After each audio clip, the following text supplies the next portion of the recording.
ต้องไม่หา ตอนที่ 3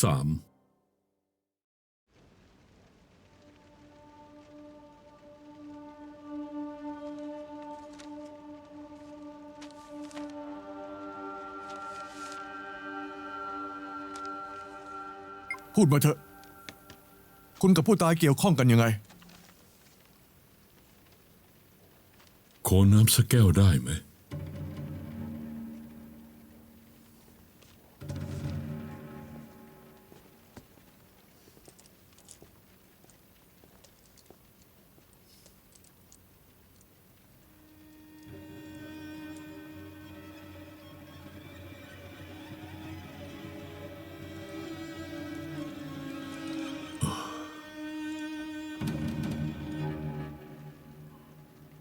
ผมไม่รู้จักเขา เขาลักพาตัวผมคิดจะฆ่าผม แล้วคืนนั้นเกิดอะไรขึ้นบ้างอะ คืนนั้นหลังจากที่ผมกินข้าวเย็น ประมาณ20:30 ผมออกไปพบเพื่อนเก่าคนหนึ่ง เพื่อนเก่าคนนี้ชื่ออะไรมันเป็นเรื่องส่วนตัวของผม ผมไม่สะดวกจะเปิดเผย ได้พูดต่อเลยผมเดินอยู่บนถนน เจอร้านแผงลอยให้โยนห่วงลดตุ๊กตา ผมเลยจ่ายเงิน10 หยวนซื้อไป3 ห่วง ห่วงที่ 3ผมโชคดีคล้องได้ตุ๊กตาเรนโบว์แดชลูกสาวผมชอบทวายไลท์สปาร์เกิลมาตั้งแต่เด็กต้องนอนกอดมันทุกคืนขอบใจนะ ผมอยากเอาเรนโบว์แดชกลับไปให้ลูกเธอต้องดีใจมากแน่ๆแล้วผมก็เลี้ยวเข้าซอยเล็กๆในซอยมืดสนิทรอบด้านหลังจากนั้นผมก็โดนฟาดเข้าที่ท้ายทอยพอฟื้นขึ้นมาอีกทีน่าจะเป็นเช้าวันรุ่งขึ้น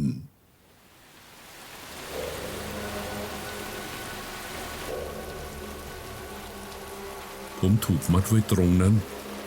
ขยับตัวไม่ได้แม้แต่น้อยต้นหงสารหัวหน้าตัวแกเป็นใคร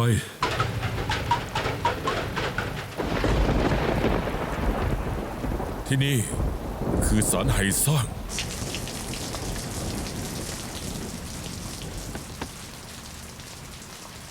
ฉันเป็นผู้พิพากษาจะพิพากษาแกถ้าแกมีความผิดฉันก็จะผลักแกลงไปซะ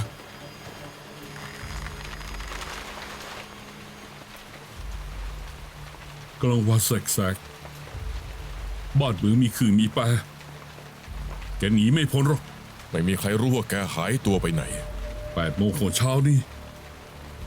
ฉันควรจะไปที่ออฟฟิศสำนักงานอัยการแต่ฉันไม่ได้ไป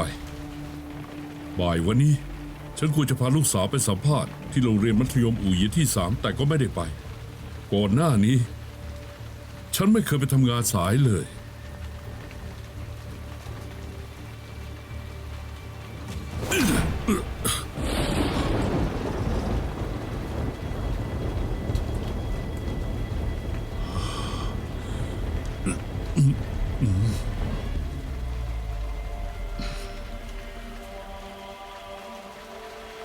DNA ของฉันถูกทิ้งร่องรอยไว้ที่นี่แหละ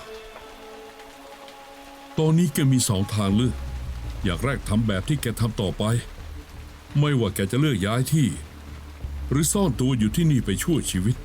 สักวันก็ต้องถูกจับได้อยู่ดีแต่แกยังมีอีกทางเลือกหนึ่งแกเลือกที่จะหยุดการกระทำของแกได้ปล่อยฉันไปซะ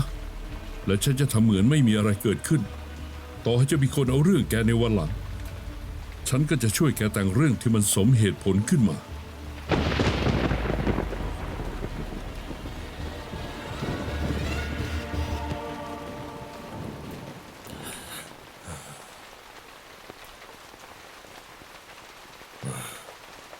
แต่งเรื่องเลย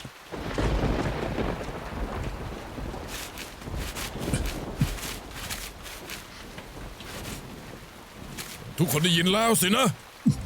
คนนี้คือต้วนหงซานหัวหน้าแผนกอัยการที่ 1ของสำนักงานอัยการเมืองอู่เหยียนดูสิว่าทุกคนพูดถึงแกยังไงฮะคนนี้บอกว่าข้าราชการคดโกงคนนี้สมควรฆ่ามันทิ้งซะส่วนคนนี้บอกว่า กฎหมายคุ้มครองแต่คนรวยเท่านั้นไม่คุ้มครองประชาชนอย่างพวกเรา แกพูดผิดแล้ว กฎหมายคุ้มครองทุกคนต่างหาก เหลวไหลแกพูดเหลวไหล บอกมาสิว่าแกเป็นใคร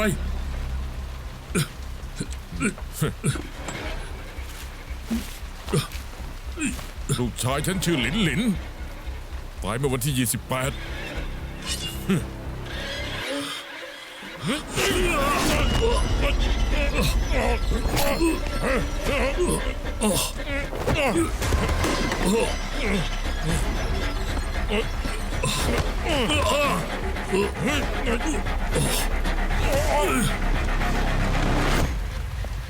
ในเมื่อคุณหลุดจากเชือกได้แล้ว สามารถจะหนีไปได้ทำไมถึงเลือกที่จะฆ่าเขาล่ะ เขาตั้งหากที่จะฆ่าผม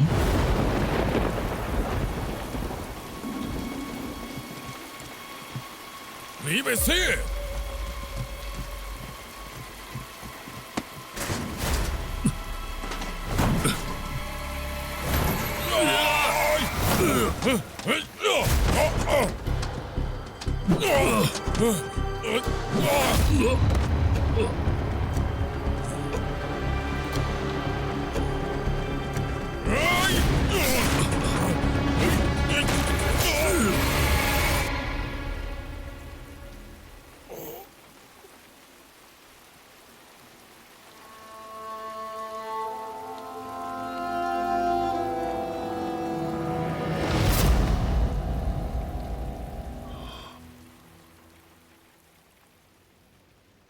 ต้นหงซาน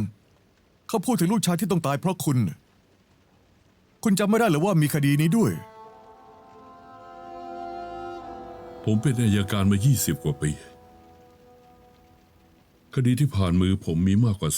4,370 คดี ผมก็เหมือนคุณ สอบสวนผู้ต้องสงสัยมานับพัน แต่ทุกครั้ง ผมไม่เคยละอายใจ คุณยืนยันว่าทุกอย่างที่พูดเป็นความจริงใช่ไหม เป็นจริงทุกคำครับ แต่จากการตรวจสอบในสถานที่เกิดเหตุ คุณกำลังโกหก ทุกคนค้นให้ละเอียดหน่อย อย่าพลาดร่องรอยเล็กๆน้อยๆเด็ดขาด หัวหน้าครับไม่พบร่องรอยของเลือดที่ราวกั้นและแผ่นเหล็กเลย และที่เกิดเหตุก็ไม่พบร่องรอยการต่อสู้กันด้วยครับ แล้วการไลฟ์สดล่ะ เพราะเราตรวจสอบกับทางแพลตฟอร์มออนไลน์แล้ว ในวันที่ 28 ไม่มีการไลฟ์สดที่คุณพูดถึงเลย ผมจำได้ชัดว่ามีคนดูออนไลน์อยู่จำนวน 5,032 คน พวกคุณหามือถือผู้ตายเจอหรือยัง ในมือถือจะต้องมีประวัติไลฟ์สดในวันนั้นแน่ แต่พวกเราไม่พบมือถือของผู้ตาย และมือถือของคุณในที่เกิดเหตุเลย พวกเราจะดำเนินการค้นหาโทรศัพท์ต่อไป แต่คุณก็ได้จะรู้ดีนี่ ต่อให้เราหามันเจอได้ แต่มือถือแช่ในน้ำมานานขนาดนี้คงยากที่จะกู้ข้อมูลได้ต้นหงซานคุณรู้ดีกว่าพวกเราซะอีกว่า ถ้ายังปกปิดต่อไป คุณจะต้องเผชิญหน้ากับผลลัพธ์แบบไหนเนี่ย ผมแค่ป้องกันตัวโดยชอบธรรม สวัสดีค่ะ ฉันมีเบาะแสจะแจ้ง ฉันรู้จักผู้ตายคนนี้ เขาชื่อโจเตอหลงค่ะ นักเรียนที่เสียชีวิตเมื่อ 14 ปีก่อนชื่อโจหลินเป็นลูกชายของเขา ตอนนี้งานของพวกเราก็จบแค่ตรงนี้ละที่เหลือก็ดูว่าสำนักงานอัยการจะอนุมัติไหม เอ๊ะ ก่อนหน้านี้เนี่ยผมก็เห็นประโยคนึงในอินเทอร์เน็ตนะพูดถึงตำรวจอัยการและศาลพวกเขาบอกว่า แต่ละคดีก็เหมือนอาหารจานหนึ่งตำรวจอย่างเราเป็นคนทำอาหารอัยการเป็นคนเอาไปเสิร์ฟพอไปถึงศาลก็จะเป็นคนชิมและวิจารณ์ คนในตรวจสอบคนใน ประชาชนกำลังจับตาดูพวกเราอยู่ อาหารจานนี้ที่พวกเราส่งไปเนี่ยช่างเป็นเผือกร้อนที่ยุ่งยากซะจริง ๆ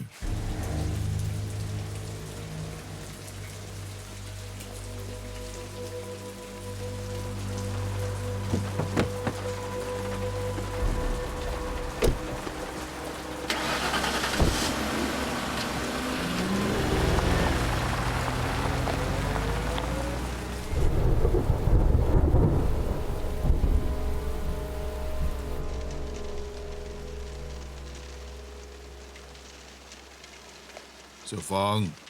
อัยการกง เป็นยังไงบ้าง ฉันอยากหาเบาะแสว่าใครเป็นคนแจ้งความต้นหงซานค่ะ จนถึงตอนนี้ คุณดูสิคะสองคนนี้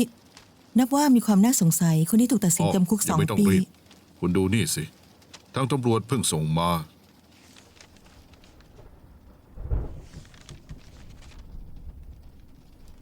ผู้ตายโจเต๋อหลงถูกแทงที่บริเวณหน้าอก แทงแค่ครั้งเดียวก็เสียชีวิต แถมต้วนหงสารยังยอมเปิดปากแล้ว ก่อนหน้านี้เขาไม่ยอมพูดมาตลอดทำไมจู่ๆถึงยอมพูดขึ้นมาล่ะคะ เห็นว่าทนายไปพบเขาเมื่อวานนี้ วันนี้เขาก็ยอมพูดเลย รองอัยการฟานครับพวกเราได้ทำการชี้ตัวและยืนยันได้แล้วว่าโจเต๋อหลงเคยเช่าอยู่ที่นี่1 ปี ถ้ามีอะไรที่ต้องการเพิ่มเติมพวกเราจะให้ความร่วมมืออย่างเต็มที่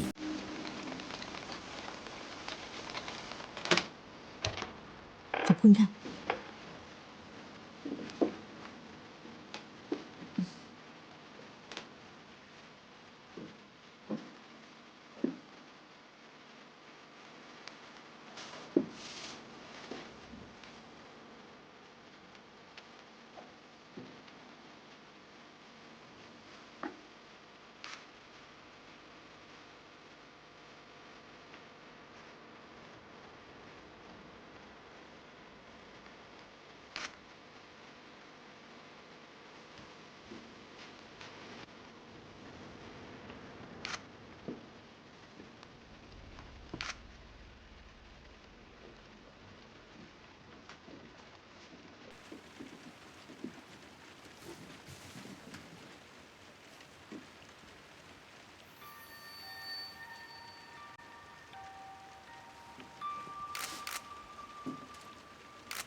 คราวหน้าเธอต้องแบกกระเป๋านักเรียนเองนะ ได้หรือเปล่า ไม่เอาหรอก หัดเคารพฉันบ้างสิโธ่ ไม่เอา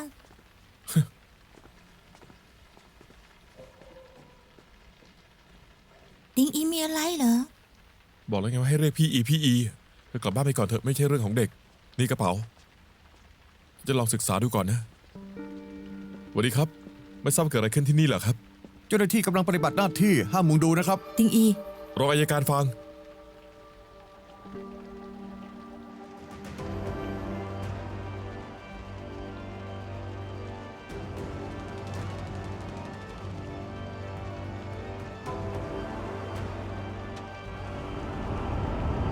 แม่คะแม่อยู่ไหนคะ หนูมีเรื่องจะบอก มีตำรวจมาที่บ้านเยอะแยะเลย ฮะ เกิดอะไรขึ้น เปล่าค่ะไม่ใช่บ้านเราแต่เป็นบ้านข้างๆ บ้านข้างๆมีตำรวจมาเยอะเลยดูเหมือนจะเกิดเรื่องขึ้นนะคะ แต่แม่ไม่ต้องกังวลนะติงอีไปดูมาแล้ว โจเต๋อหลงย้ายมาที่นี่มา1 ปีที่แล้ว น่าจะเพื่อจับตาดูต้นหงซานหนูกินแล้วค่ะ ติงอีเอาไก่ทอดมาให้หนูกิน ค่ะค่ะ แล้วก่อนค่ะแม่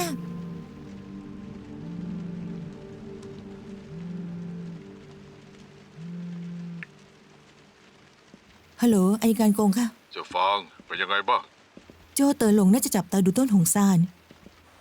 โจเตอร์ลงอยู่บ้านติดกับเขา เขาจะไม่รู้สึกตัวเลยสักนิดเหรอคะ คุณคิดว่าต้วนหงสารรู้เรื่องนี้แล้วเหรอ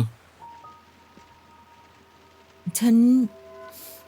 ก็ไม่แน่ใจค่ะ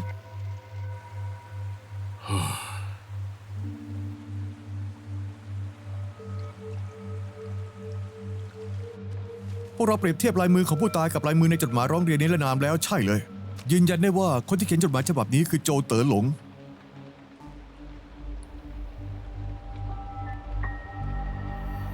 คนที่ถูกร้องเรียนสังหารคนที่ร้องเรียน จะเป็นเรื่องบังเอิญเหรอคะ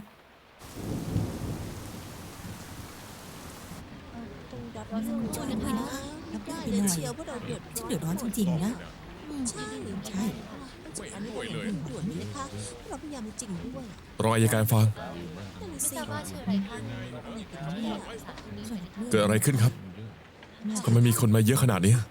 ได้ ฉันก็บอกแล้วนี่สิสุดฉันก็มีเรื่องแต่จะต้องแก้ไขอะไรไหม คุณรู้ไหมว่าอัยการต้องรับผิดชอบคดีตลอดชีวิตเนี่ย ทุกๆคดี ไม่ว่าจะต้องผ่านกี่ระดับกี่ขั้นตอน สุดท้ายจะตกอยู่กับอัยการคนหนึ่งต้องรับผิดชอบคดีที่ตัวเองเป็นคนดูแลตลอดชีวิต ถึงจะแบ่งแยกความรับผิดชอบชัดเจน สามารถติดตามและสืบย้อนได้ ท่องมาได้ไม่เลวนี่ ได้เดี๋ยวรีบจัดการให้นะครับ คนพวกนี้ล้วนแต่เป็น จริงๆนะ คนในคดีที่ต้นหงซานเคยเป็นผู้รับผิดชอบ คดีของต้นหงซานน่ะซับซ้อนมาก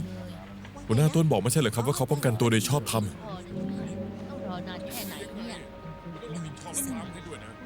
ในฐานะหัวหน้าฝ่ายอัยการ การฆ่าคนที่ร้องเรียนตัวเอง และใช้เหตุผลว่าป้องกันตัวโดยชอบธรรมเพื่อพ้นผิด ในสายตาประชาชนแล้ว มันก็ไม่ยากเท่าไหร่ เชิญนั่งก่อนได้เลยนะคะ เนี่ยรีบหน่อย ทีละคนนะคะสามจริงๆรีบจัดการที่เราต่อไปไม่ไหวแล้วค่ะเอกสารแล้วค่ะ ไม่ยอมหรอกนะจะบอกให้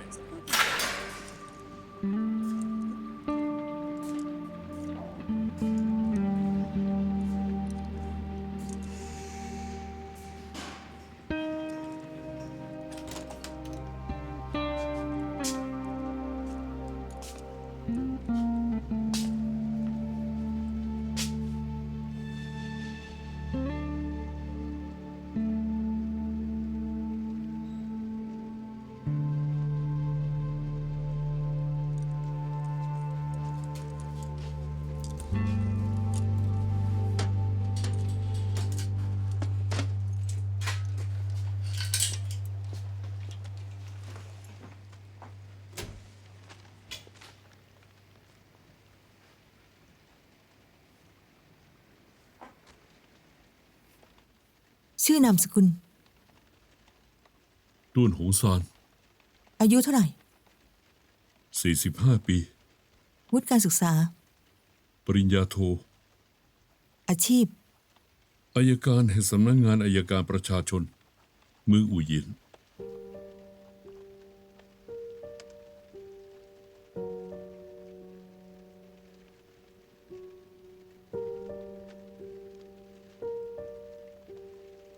ทำไมตอนแรกถึงไม่ยอมพูดล่ะ ผู้ต้องสงสัยทุกคน ก็เหมือนเขาวงกฏประโยคแรกที่พวกเขาเอ่ยปากพูด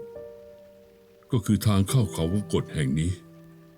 ก่อนหน้านี้เวลาที่ผมสอบสวน ผมให้ความสำคัญกับประโยคแรกที่ผู้ต้องหาพูด เพราะมันคือความรู้สึกที่จริงที่สุด และตรงไปตรงมาที่สุด แต่ตอนนี้ที่ผมนั่งอยู่ตรงนี้ กลับไม่รู้ว่าควรพูดอะไรเป็นประโยคแรก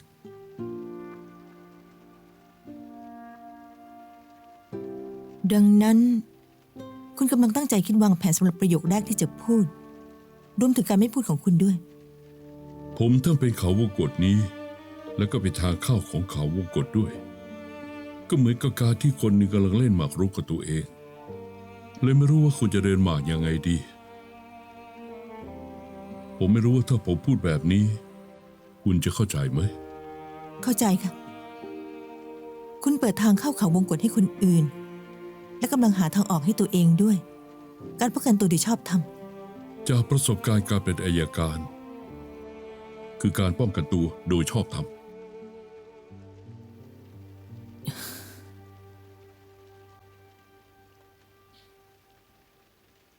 ดูเหมือนว่า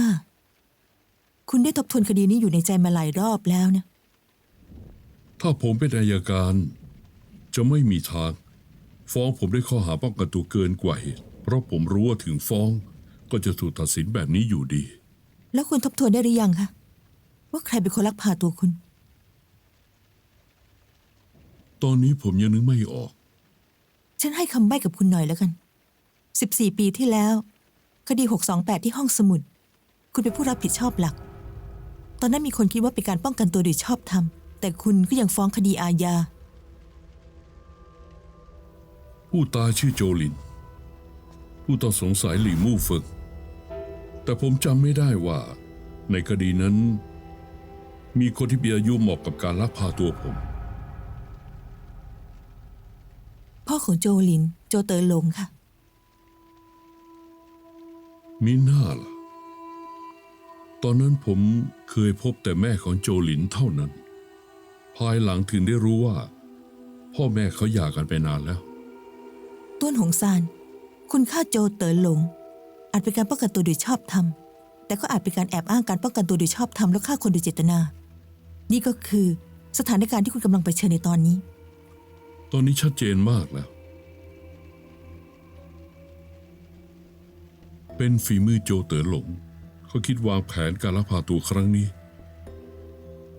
ถ้าเขาฆ่าผมทิ้ง ก็จะเป็นการทำลายปัจจุบันของผม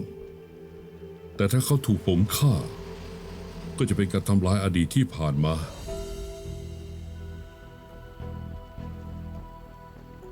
ฉะนั้นพวกคุณต้องคิดตรองให้ดี คดี 628 เมื่อ 14 ปีก่อน เป็นจุดสำคัญ โจเต๋อหลงต้องการใช้จุดนี้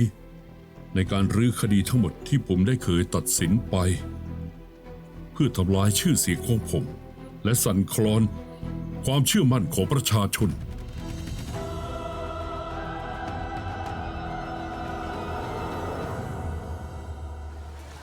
ไปไหนต่อละหาอะไรกินนะ อิงอิง เสียจริง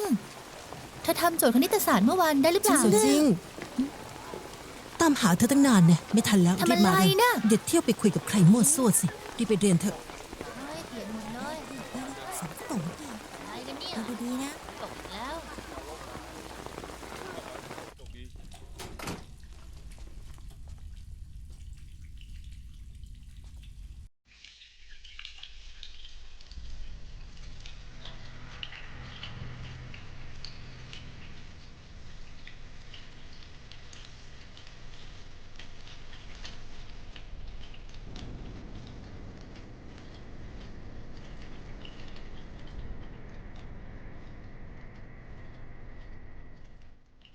พ่อคะ ใช่พ่อหรือเปล่าคะ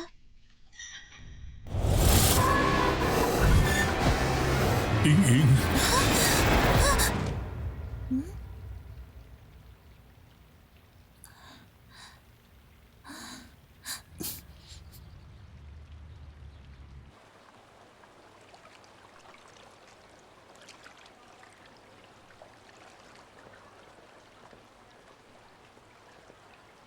เธอเป็นอะไรไปน่ะทำไมหน้าซีดขนาดนี้อะ ฉันไม่เป็นไร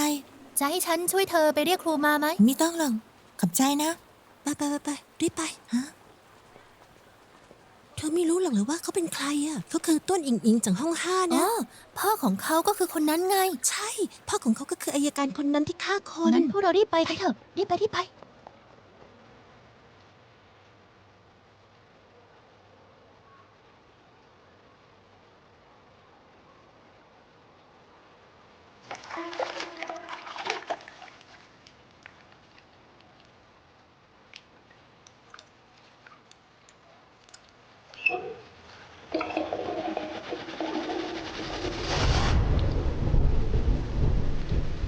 เฮ้ย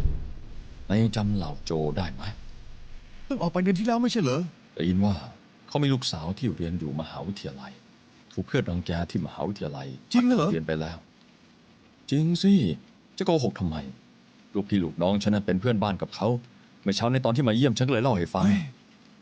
นี่ก็คือชะตากรรมของเขาอะ ใช่ ใครใช่ให้เขาเคยเข้ามาอยู่ที่นี่ล่ะฮะ ตัวหลงซาน ครับ ทนายต้องการพบคุณ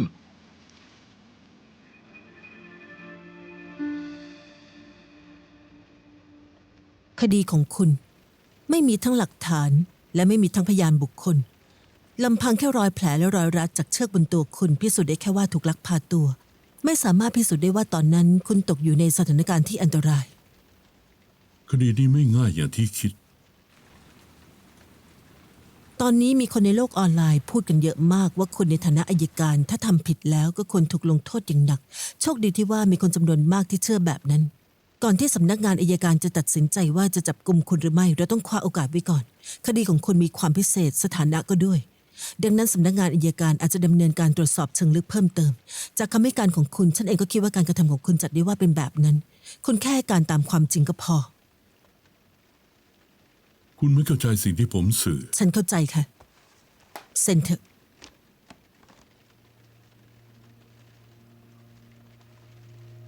ทำไมถึงมีเพิ่มอีกฉบับล่ะ อีกฉบับเป็นการโอนสิทธิในทรัพย์สิน และการโอนสิทธิในการเลี้ยงดูลูกของคุณ ฉันเปลี่ยนเวลาเยี่ยมแล้ว ให้คุณได้เจอกับลูกสาวสัปดาห์ละครั้ง มันเพราะอะไร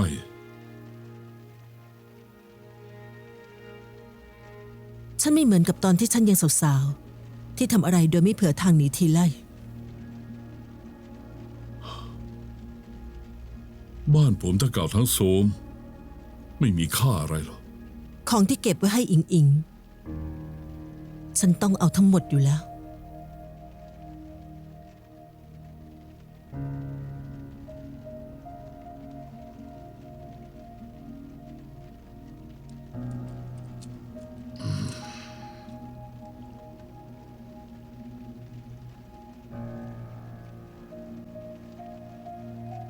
ตอนนี้คุณมั่นใจขนาดนั้นเลยเหรอว่าจะชนะแน่ๆนะ ถ้าคุณไม่มั่นใจขนาดนั้นเปล่งคนตอนนี้ก็ยังทันนะ คุณรู้หรือเปล่าว่าใครลักพาตัวผม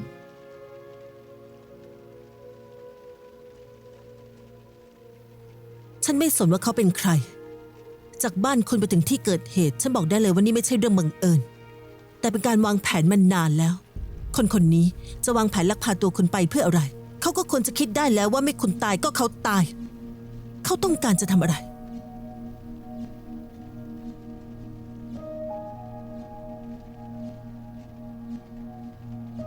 โจเต๋อหลง พ่อของโจหลิน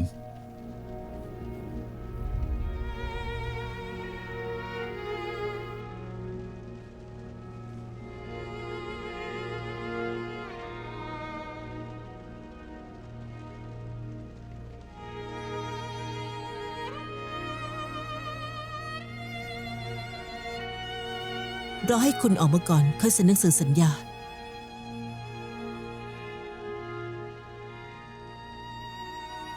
คดีนี้ ฉันไม่คิดเงิน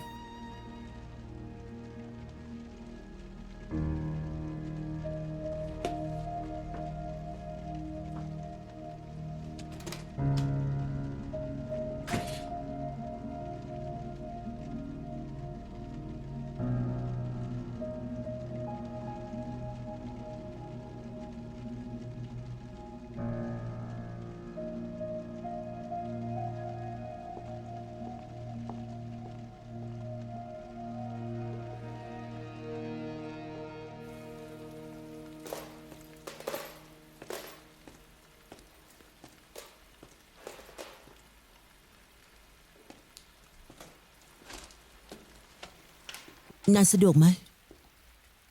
ถ้าสะดวก ฉันขอคุยกับนายหน่อยสิ ได้ครับ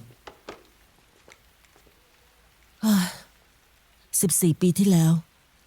ฉันกับต้นหงสารรับผิดชอบคดีของนายด้วยกัน นี่ก็ผ่านมาตั้งหลายปีแล้ว มีคำถามหนึ่ง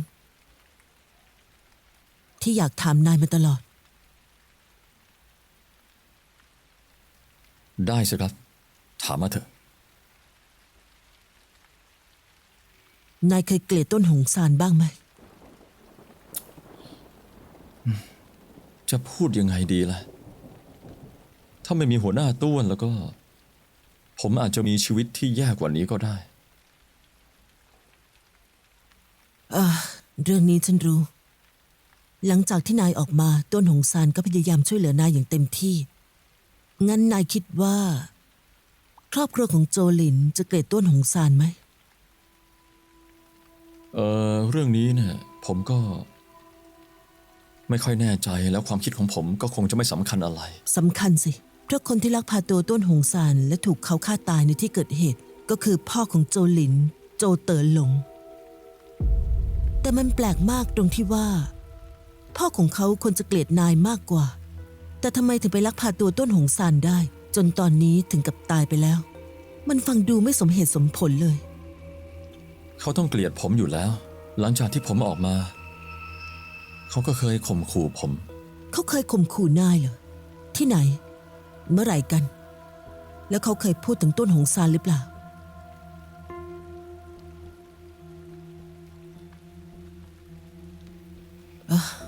นายไม่ต้องบอกฉันก็ได้ ตอนนี้ฉันเป็นทนายของต้นหงซานนายสามารถบอกเรื่องที่นายรู้ ให้กับทางเจ้าหน้าที่สืบสวนได้ บางที อาจจะช่วยต้นหงซานได้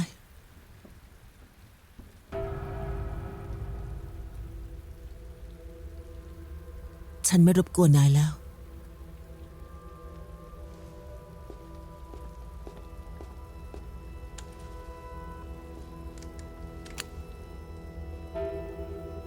นายลองคิดดีๆอีกครั้งแล้วกัน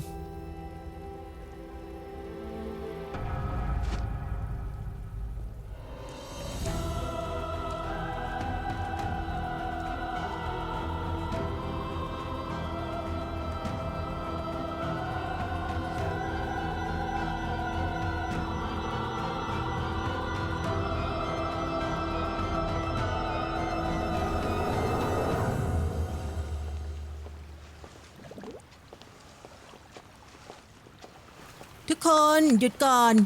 ทุกคนมารวมตัวกันหน่อย ทางตำรวจมาที่นี่เพราะมีเรื่องหนึ่งหวังว่าทุกคนจะให้ความร่วมมือหน่อยค่ะ คืออย่างนี้นะครับ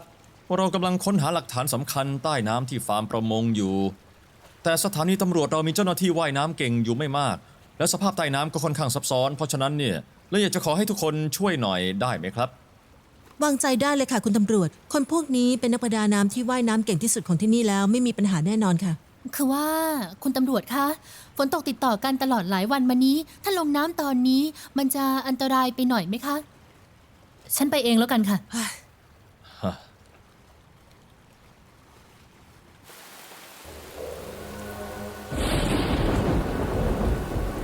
ข้อแรกต้องรับรองความปลอดภัยของตัวเอง สภาพอากาศค่อนข้างเลวร้ายจะต้องค้นหาอย่างละเอียด ต้องสังเกตให้ดีว่ามีโทรศัพท์มือถือกุญแจของมีคมหรืออุปกรณ์ต้องสงสัยอื่นๆหรือเปล่า ต้องหาออกมาให้หมด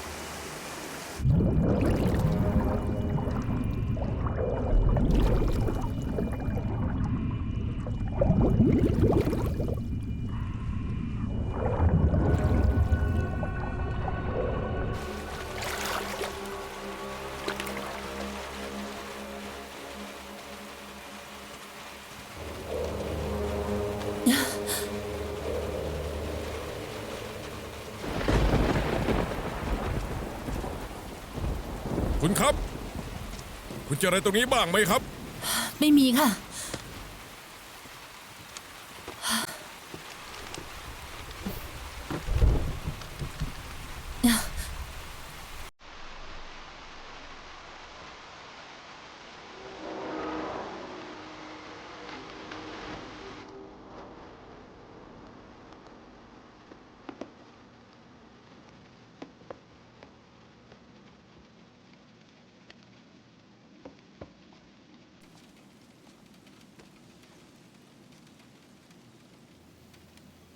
กินข้าวได้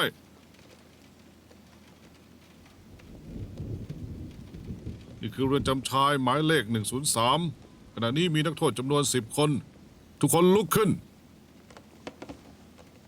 ขวาหัน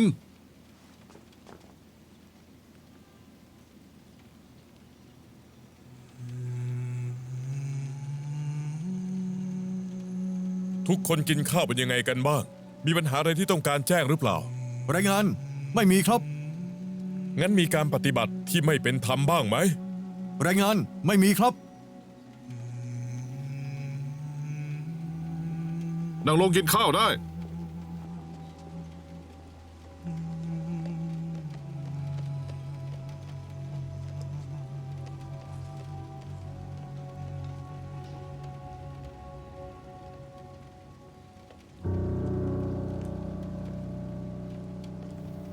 เช้านี้ผมไปสถานที่กักกัน เจอเหล่าต้วนพอดี เราต้วนเหรอเขาเป็นยังไงบ้าง ก็เหมือนกับผู้ต้องสงสัยที่เพิ่งเข้าไปนั่นแหละ เฮ้ย ต้องเข้าไปอยู่ในที่แบบนั้น ใครจะรับไหวบ้างล่ะ แต่เราต้วนเป็นอัยการมาตั้ง 20 ปีแล้ว แถมยังเป็นหัวหน้าแผนกอัยการที่ 1 พวกคุณยังจำได้ไหม มีอยู่ปีหนึ่งทางสถานีโทรทัศน์มาสัมภาษณ์ ตอนนั้นเขาบอกว่าอัยการทุกคน ไม่ว่าต้องเผชิญกับสถานการณ์แบบไหนก็ต้องใจเย็น มีเหตุผล นี่คือสิ่งที่เป็นพื้นฐานที่สุด แล้วดูเขาตอนนี้สินี่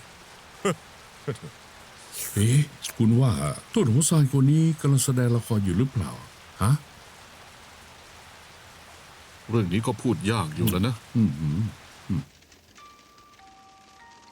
อัยการเมืองของเรานายต้วนได้เข้ามอบตัวโดยสมัครใจกับหน่วยงานความมั่นคงโดยกล่าวว่าตนเองได้ฆ่าคนตำรวจจึงรีบลงมือดำเนินการตรวจสอบเชิงลึกเกี่ยวกับคดีนี้เรื่องนี้ดึงดูดความสนใจเป็นวงกว้างเมื่อไม่นานนี้ที่ฟาร์มประมงชานเมืองได้ยืนยันตัวตนของศพที่พบแล้วเป็นคนขับรถบรรทุกคนหนึ่งของฟาร์มประมงชานมีรายงานว่าในวันที่เกิดเหตุนายต้วนได้ขับรถบรรทุกส่งสินค้าของฟาร์มไปที่สถานีตำรวจเมืองต้นเคิงเพื่อมอบตัวกับหน่วยงานความมั่นคงด้วยตัวเองขณะนี้อัยการคนดังกล่าวได้ถูกหน่วยงานความมั่นคงควบคุมตัวตามกฎหมายแล้ว